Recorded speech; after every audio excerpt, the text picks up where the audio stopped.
Hello. We go to this again.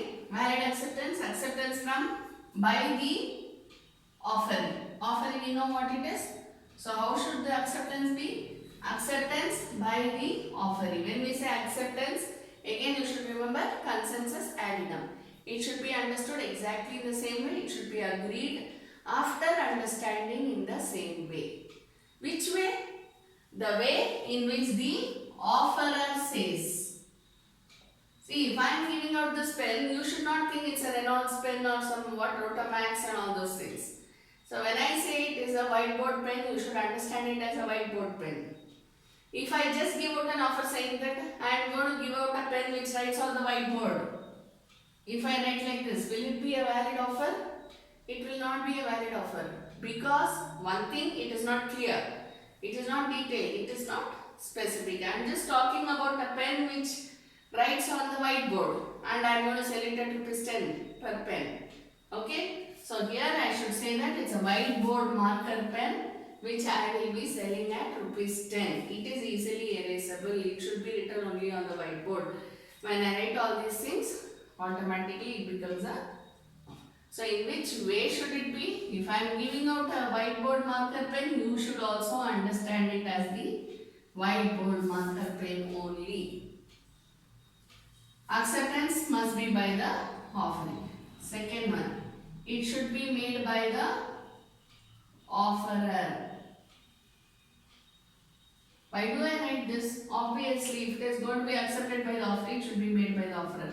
There should be an actual valid offer. Okay? Number 3.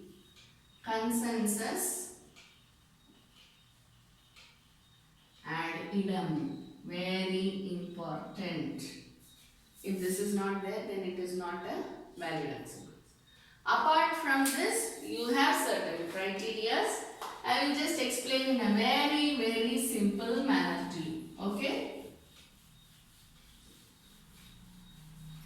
What are the other requisites for acceptance?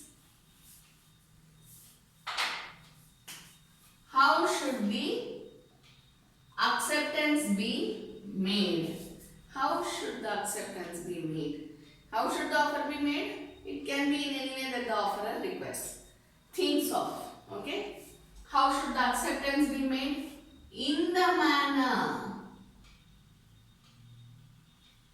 required or specified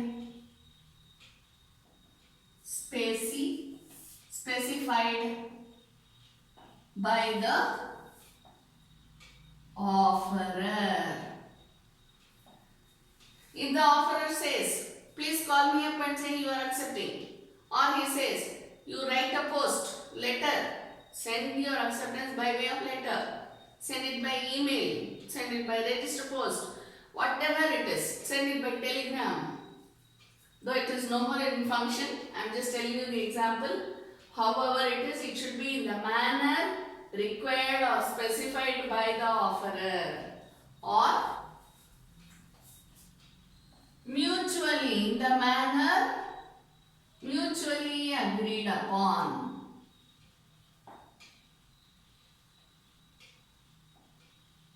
But what mutually agreed upon doesn't happen at the time of the first instance, most of the times at least, right? So what will happen? In the manner required or specified by the offerer. What should be accepted? The offer.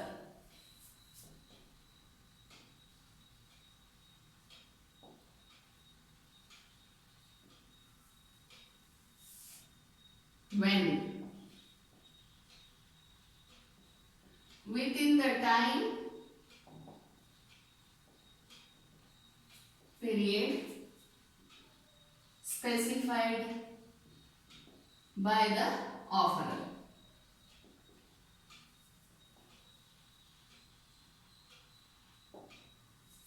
All these come under communication of offer and acceptance.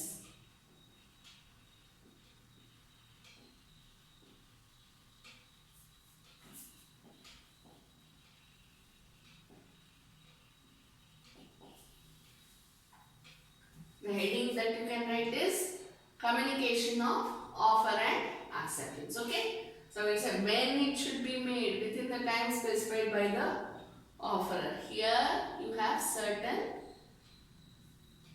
conditions. See how it is made in the manner prescribed. So when it should be made within the time period specified by the offerer. When you say time period, it is very difficult to say that. So how do you say that? Suppose it is by a post. There is something called the postal rule. Am I right? What does it say? As soon as the acceptance is posted,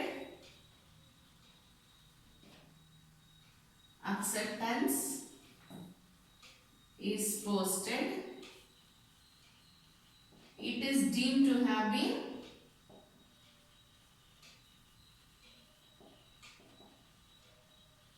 reached the offerer and hence deemed to have been communicated.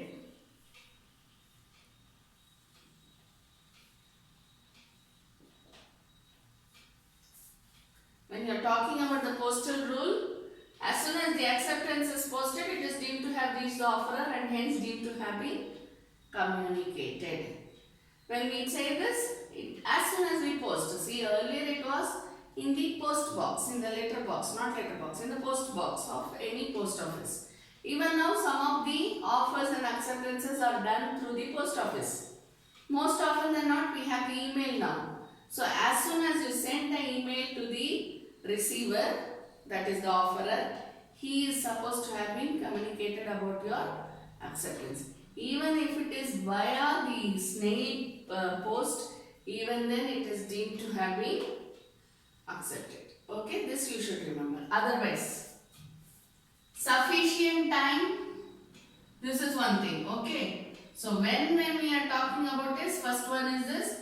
The second one, if any cause beyond the control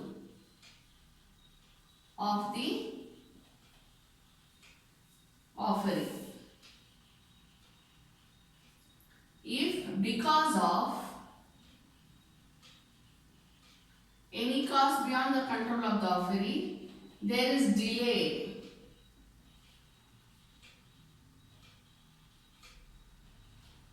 in the reaching of the communication,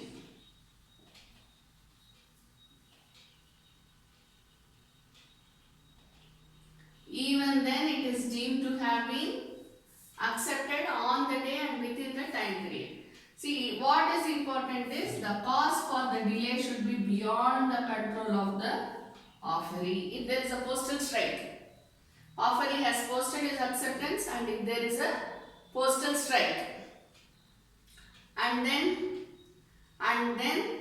there is a delay. So what happens is, when it is beyond the control of the offeree, then the delay should be not be taken into consideration because it is beyond the control of the offeree.